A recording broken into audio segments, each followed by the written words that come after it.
The Iraqi army is only able to reach Amerli by air. The territory below is in the hands of the Islamic State group and other Sunni armed factions.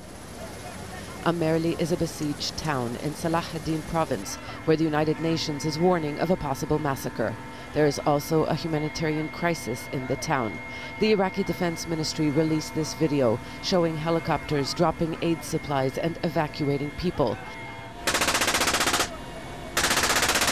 Some 12,000 Shia Turkmen live in this town, which has been under attack by the IS group for about 2 months now.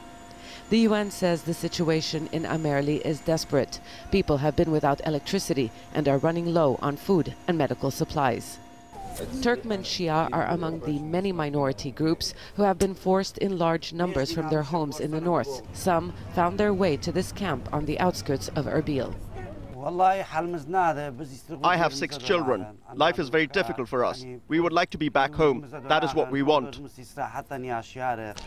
The fate of Iraq's minorities, just like the country, is uncertain, and people no longer feel safe unless they are among their own communities.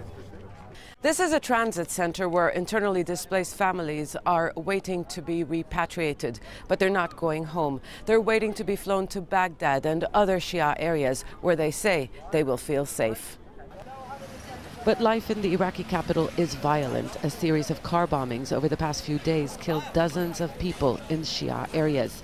The attacks keep happening despite the tight security in and around the city. I saw fire erupting near our house, sending up a big plume of smoke. The fire entered our home. God protect us. Only poor people are suffering from such continued violence. And that violence is also continuing in Sunni areas outside the control of the government. The government has been largely relying on air power to fight the Islamic State group, but more often than not, civilians are dying.